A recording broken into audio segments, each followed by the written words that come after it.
Ya, assalamualaikum warahmatullahi wabarakatuh. Waalaikumsalam warahmatullahi wabarakatuh. Ya, kita masuk ke dalam mata kuliah Hukum Administrasi Negara hari ini. Sebelum kita masuk ke kuliah, kenalan terlebih dahulu ya. Nama saya Karyat Mata HMH. Hari ini melakukan mata kuliah Hukum Administrasi Negara. Dan konsentrasi saya adalah dosen Hukum Administrasi Negara atau Hukum Kenegaraan di Fakultas Hukum Universitas Muhammadiyah Metro. Dan selanjutnya kita perkenalan terlebih dahulu ya. Silakan dari ini. Perkenalkan, nama Istatania Putri dari Universitas Muhammadiyah Metro. Ya. Perkenalkan, nama saya Victoria Putri dari Fakultas. Perkenalkan, nama saya Eka Yolanda dari Fakultas Hukum. Perkenalkan, nama saya Salina Azara dari Fakultas Hukum. Ya, selanjutnya. Perkenalkan, nama saya Susanti dari Fakultas Hukum Universitas Muhammadiyah Metro. Perkenalkan, nama saya James Kurniawan dari Fakultas Hukum. Perkenalkan, nama saya Riko dari Fakultas Hukum. Perkenalkan, nama saya Niko Saputra dari Fakultas Hukum. Selanjutnya. Perkenalkan, nama saya Daniel dari Ya. Perkenalkan diri, nama saya Diego dari Fakultas Hukum Universitas Muhammadiyah Metro. Ya. Oke, kita sudah perkenalan. Kemudian kita masuk di dalam materi ya. Materi kita adalah Hukum Administrasi Negara. Nah, kalau berbicara tentang Hukum Administrasi Negara, itu kita lihat dari pengertian terlebih dahulu. Kalau bisa dilihat dari pengertian itu ada dalam arti luas dan dalam arti sempit ya. Kalau dalam arti luas, terkadang beberapa ahli kenegaraan itu mengatakan bahwa hukum administrasi negara itu apa sih? Hukum administrasi negara itu sering disebut dengan hukum tata pemerintahan. Kemudian juga disebut dengan hukum tata usaha negara. Juga disebut sering hukum administrasi. Juga disebut sering hukum administrasi pembangunan. Dan juga sering disebut hukum administrasi lingkungan. Ini dalam arti sempit ya, dan dalam arti luas ya. Kemudian dalam arti sempit hukum administrasi negara ya ini hukum tata pengurusan rumah tangga negara, baik internal maupun eksternal. Ini adalah pengertian tentang hukum administrasi negara. Kemudian kita lanjut kepada pengertian hukum administrasi negara menurut pakar hukum administrasi negara. Kita lihat dari Van ya. Van ini mengatakan bahwa ada fungsi polisi membuat peraturan termasuk hukum acara pidana dan hukum acara perdata. Itu salah satu terkait ada fungsi di dalam hukum administrasi negaranya. Kemudian ada D.M. Baron, itu ada objek hukum administrasi negara. Objeknya seperti apa? Peraturan yang mengatur hubungan timbal balik antara pemerintah dan rakyat. Itu objek hukum administrasi negara menurut D.M. Baron. Kemudian ada menurut Oppenheim, itu keseluruhan aturan hukum yang harus diperhatikan oleh alat pengusahaan negara dan pemerintah. Jika menjalankan kekuasaan, sehingga mengatur negara dalam keadaan bergerak. Nah, ini ada pemerintah, alat untuk pemerintah di sini. Kemudian yang selanjutnya instrumen yuridis bagi penguasa untuk melibatkan diri dalam masyarakat. Bisa dikatakan juga instrumen dari pemerintah di dalam masyarakat ini seperti apa. Negara Republik Indonesia sebagai negara hukumnya bisa dikatakan kalau bahasa yang sering kita bahas itu adalah Rechtsstaat, kemudian Machtstaat ya. Rechtsstaat ini adalah berdasarkan atas hukum yang tertera dalam penjelasan Undang-Undang Dasar 1945 negara di dalam peraturannya ya.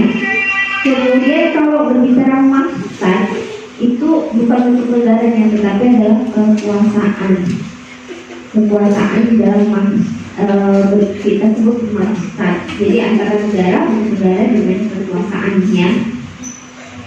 Kemudian ini bentuk isi dari sebuah negara itu adalah origin, debate, kemudian evolution dan deductive ya.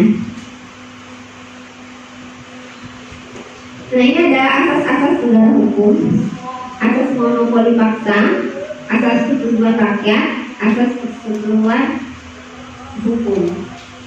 Dasar inilah dalam asas-asas negara hukum. Seperti apa asas monopoli paksa, yaitu penggunaan kekuasaan negara dan monopoli penggunaan paksaan untuk membuat orang menaati apa yang menjadi aturan di dalam negara tersebut. Ya. Kemudian dengan kata lain, konstitusi harus secara nyata mencerminkan asas kedaulatan rakyat. Dengan demikian persetujuan rakyat tidak dapat diwakili. Kemudian asas persetujuan hukum, rakyat dan penguasa negara bersama-sama merupakan suatu persetujuan hukum. Ya. Kemudian Pancasila, Undang-Undang Dasar 45, Tap MPR, Perpu, PP, Kepres ini adalah sumber hukum administrasi negara. Bisa dilihat di sini ya, ada sumber hukumnya. Yang berarti sumber hukumnya itu Undang-Undang 45, Pancasila, kemudian jurisprudensi, hukum tidak tertulis, hukum internasional, tekstur dan doktrin. Hukum administrasi negara itu terpisah karena pengaruh yang pertama dalam gelap dan terang, kemudian adanya negara hukum yang modern, lalu mengutamakan keperluan seluruh rakyat, ikut campur dalam segala laporan kehidupan masyarakat, menyelenggarakan kesejahteraan umum, dan negara menjaga keamanan.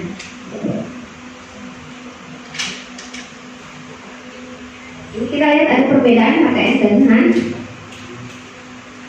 HTS itu mengatur pembentukan badan negara, pusat dan daerah. Kemudian ada pembagian kekuasaan, memberi dasar hukum, melakukan perbuatan, membuat peraturan dan melaksanakan peraturan. Itu biasa kita sebut negara dalam keadaan diam ya. Kemudian HAN itu menjadi sebab negara berfungsi atau dasar segala perbuatan administrasi negara. HAN mengatur hubungan warga negara dengan pemerintah, melindungi kepentingan umum.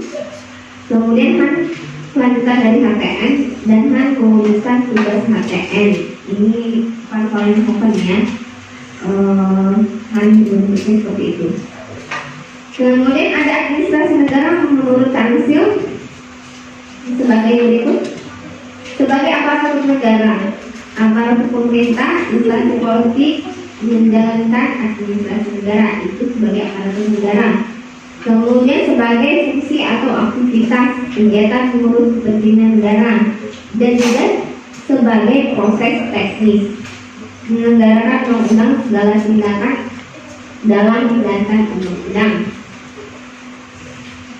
Ini ciri hukum administrasi negara, menguji hubungan, adanya tindakan administrasi negara, melakukan tugas khusus, menyelenggarakan kesejahteraan umum.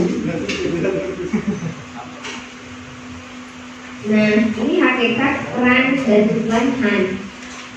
Sebagai sistem, peran HAN mengatur, membatasi, menguji hubungan hukum, menjamin adanya munafik dalam keputusan penetapan, dan cakupan HAN memberikan perlindungan umum terhadap warga negara dan masyarakat. Kemudian mengatur wewenang, tanggung jawab, fungsi dan segala pejabat, kemudian menetapkan norma fundamental bagi penguasa negara pemerintahan yang baik. Kemudian hak menurut isi dibagi HAN instruktor, HAN instruktor, dan mengatur hal umum dalam melihat, kemudian menetapkan hak dan kewajiban pada subjek hukum tentang mentor yang kami identitasnya. Ya, itu materi kita hari ini, dan kita lanjut ya ke tanya jawab. Silakan. Ya, silakan pertanyaan pertama. Baik, pertanyaan saya, apa kaitan kaitannya hukum administrasi dengan tindak pidana korupsi? Hukum administrasi dengan tindak pidana korupsi adalah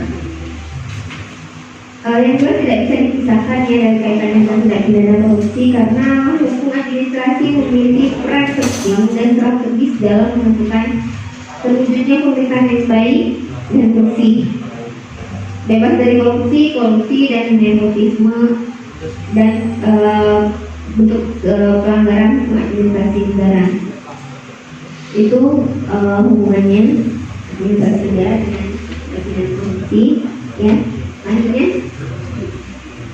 Bertanya, apa saja sanksi hukum administrasi negara?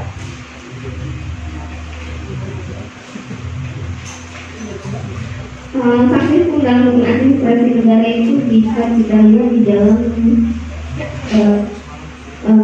tata usaha negara ya. Ada undang-undang peradilan tata usaha negara.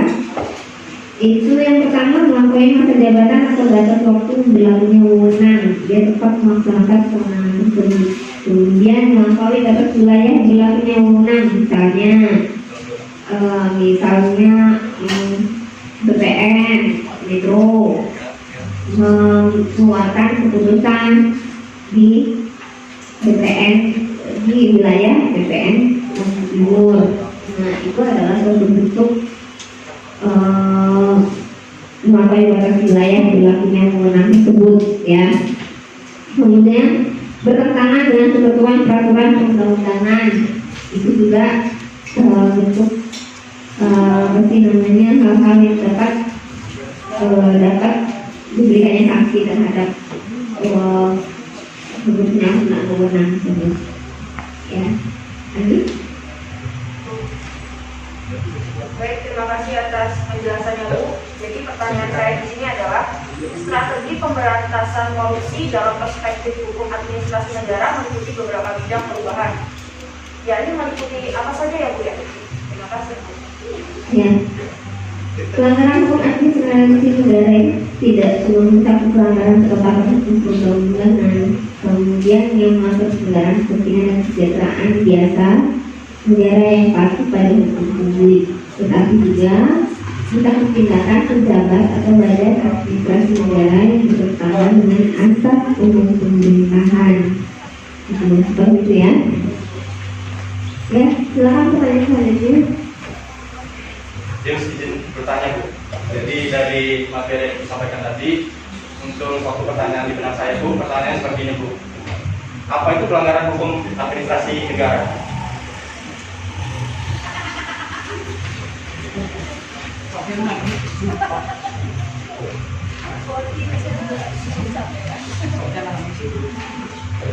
Pelanggaran hukum di dalam hukum administrasi negara itu bisa dalam paksaan pemerintah, kemudian menarikan kembali KPM yang dimunculkan, kemudian penggunaan uang paksa dan penggunaan denda administratif. Itu bentuk pelanggaran hukum administrasi negara.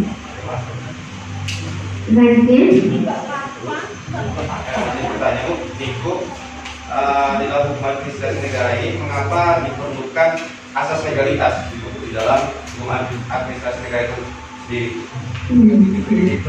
Di dalam hukum kita memang kita mengenai asas legalitas ya, karena itu prinsip dari negara hukum. Ini diartikan bahwa setiap tindakan hukum pemerintah, baik dalam menjalankan fungsi pengaturan maupun fungsi pelayanan, harus berdasarkan pada wewenang yang diberikan oleh peraturan perundang-undangan yang berlaku. Seperti itu. Ya, selanjutnya. Izin bertanya, mengapa diperlukan asli? Ya,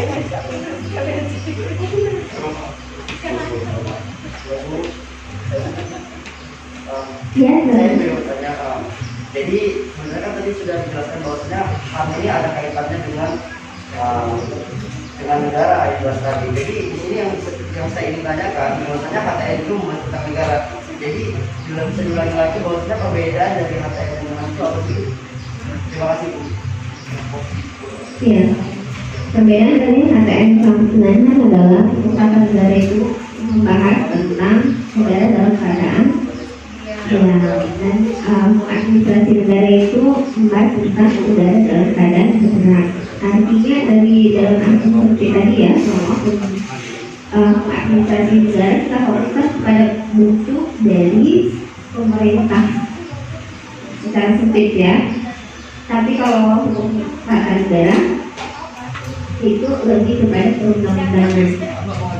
Artinya bahwa kalau pemerintah memiliki eksekutif ya, dan kalau tata negara keseluruhan dari negara itu tadi, baik itu eksekutif, baik itu legislatif maupun yudikatif. Namun kalau hukum administrasi negara itu negara dalam keadaan dia yaitu eksekutif, negara dalam keadaan bergerak yaitu lebih ke eksekutif. Dan itu penetapannya bentuk legalisasi perundang-undangannya. Kalau hukum tata negara itu bentuk perundang-undangan, nah bentuk keputusan yang dikeluarkan oleh hukum administrasi negara dalam bentuk penetapan keputusan dari orang yang berwenang. Ya, itulah perbedaan antara hukum tata negara dan hukum administrasi negara. Terima kasih Bu. Ya, silakan. Izin bertanya Bu, Ya, apa saja pelanggaran hukum administrasi negara? pelanggaran hukum administrasi negara ya. Ya. Pelanggaran hukum administrasi negara itu ada operasi beda, kemudian datang deliver dan penggunaan kekuasaan pejabat, susunan hukum ketatanegaraan dan sisi eksistensi hukum. Gitu ya. Ada lagi pertanyaan? Ya. Hukum administrasi negara ini termasuk hukum publik atau hukum privat? Hukum administrasi negara itu termasuk hukum publik atau hukum privat. Kita bedakan dulu ya. Hukum privat itu adalah hukum yang mengatur antara orang pribadi dan pribadi yang lainnya atau badan hukum yang lain. Tetapi kalau hukum publik adalah hukum yang mengatur antara negara dengan negara, kemudian negara dengan masyarakat. Ya. Nah, artinya bahwa hukum administrasi negara itu hubungannya dengan negara, dengan pemerintah. Nah, kalau dikaitkan seperti itu, maka hukum administrasi negara masuk ke dalam hukum publik, ya. Ada lagi yang lain? Cukup ya. Setelah kita tanya jawab, itu kita ambil kesimpulan bahwa hukum administrasi negara itu adalah negara di dalam keadaan bergerak. Kemudian hukum tata negara dalam keadaan yang dalam pelaksanaannya hukum tata negara fungsinya lebih luas dibanding hukum administrasi negara. Karena hukum administrasi negara dalam arti sempit itu adalah hanya menyangkut eksekutif, ya, dalam menjalankan pemerintahan itu hukum administrasi negara. Jadi masuk di dalam kewenangan di dalamnya. Dan seperti yang kita bicarakan tadi bahwa ada kewenangan yang tidak boleh dimiliki oleh pemerintahan tersebut karena pemerintahan itu bukan wilayah kewenangannya, gitu ya. Jadi sesuai kewenangannya baik itu wilayah maupun dari kekuasaannya. Kalau sudah berbeda wilayah, maka kewenangannya pun sudah berbeda, gitu ya. Didasarkan itulah seseorang itu dapat memberikan keputusan atau ketetapan yang bisa dikatakan itu adalah produk dari hukum administrasi negara. Mungkin itu yang untuk materi dan ulasan yang sedikit saya ulasan tentang hukum administrasi negara. Baik, kita bagi ya presentasi. Untuk presentasi kita bagi dalam 3 kelompok. Di sini akan saya bagi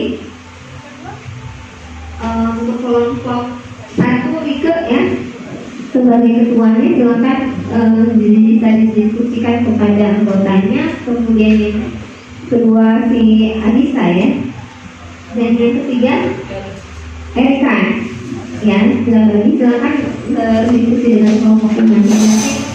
Dan saya bagikan bahan yang mana didiskusikan ya.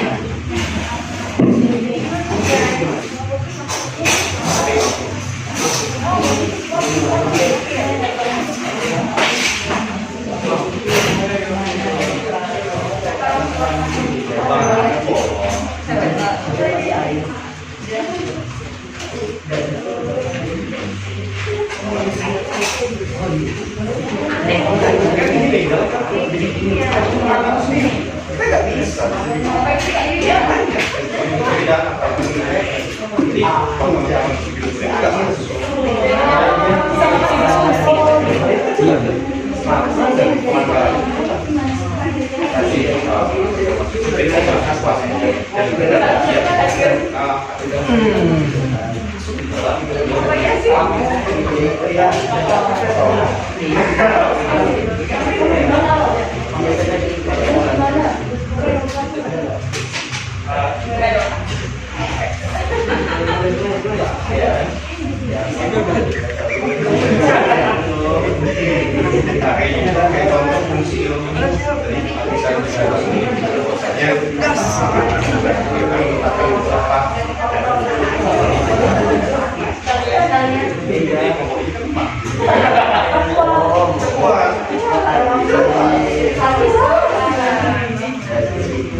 Kita silakan kelompoknya ya untuk presentasi dari kelompok satu dulu ya.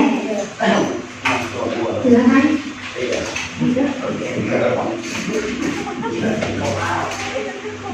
Assalamualaikum warahmatullahi wabarakatuh. Saya perwakilan dari kelompok 1 ingin mempresentasikan hasil diskusi kami mengenai hukum administrasi negara. Hukum administrasi negara biasa disingkatkan sebuah cabang dari ilmu hukum yang mempelajari mengenai tindakan dalam menyelenggarakan sebuah negara. Hukum ini juga dikenal sebagai hukum tata usaha negara atau hukum tata pemerintahan. Hukum administrasi negara adalah hukum publik dan diturunkan dari hukum tata negara. Hukum administrasi negara mengatur mengenai tindakan, kegiatan, dan keputusan yang dilakukan dan diambil oleh lembaga pemerintah dalam menjalankan program negara sehari-hari. Di Indonesia sendiri, hukum administrasi negara diuji dan dilaksanakan dalam lingkungan peradilan tata usaha negara. Adapun ruang lingkup dari hukum administrasi negara adalah berkaitan erat dengan tugas dan wewenang lembaga negara atau administrasi negara, baik di tingkat pusat maupun daerah. Kedua, perkembangan kekuasaan antara lembaga negara dan antara lembaga negara dengan masyarakat.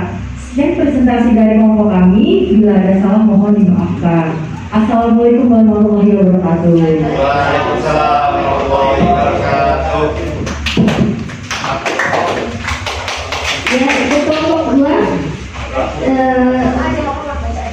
Anissa ya, silahkan Anissa.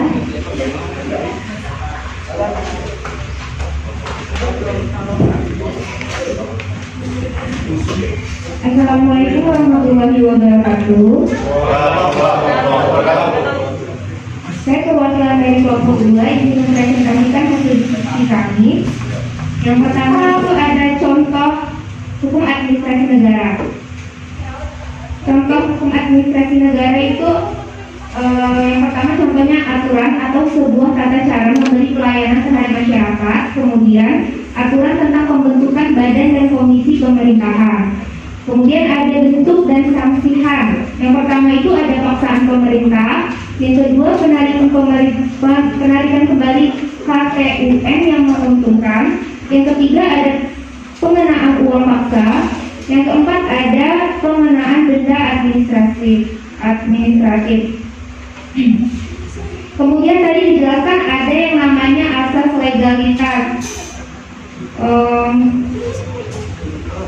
Di mana makna asas legalitas dalam hukum administrasi negara adalah asas legalitas merupakan prinsip negara hukum yang diartikan bahwa setiap tindakan hukum pemerintah baik dalam menjalankan fungsi pengaturan maupun fungsi pelayanan harus berdasarkan pada wewenang yang diberikan oleh peraturan perundang-undangan yang berlaku. Sekian presentasi dari kelompok saya. Kurang lebihnya saya mohon maaf. Wassalamualaikum warahmatullahi wabarakatuh.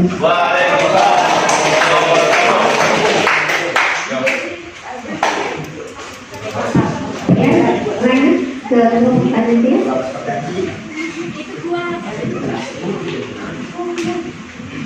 Assalamualaikum warahmatullahi wabarakatuh. Saya perwakilan dari kelompok 3 akan mempresentasikan hasil kelompok kami. Fungsi hukum administrasi negara. Secara spesifik, fungsi H dikemukakan oleh Lewis, yaitu fungsi normatif, fungsi instrumental, dan fungsi jaminan. Ketiga fungsi ini saling berkaitan satu sama lain. Fungsi normatif yang menyangkut penormaan kekuasaan pemerintah jelas berkaitan erat dengan fungsi instrumental yang menetapkan instrumen yang digunakan oleh pemerintah untuk menggunakan kekuasaan pemerintah dan pada akhirnya norma pemerintahan dan instrumen pemerintahan yang digunakan oleh menjamin perlindungan hukum bagi rakyat. Tujuan dari IDAN adalah memberikan batasan dan kewenangan terhadap pejabat administrasi negara dan memberikan perlindungan terhadap rakyat atau badan hukum perdata dari tindakan sewenang-wenang pejabat administrasi negara. Sekian dari presentasi saya. Saat ini wassalamualaikum warahmatullahi wabarakatuh.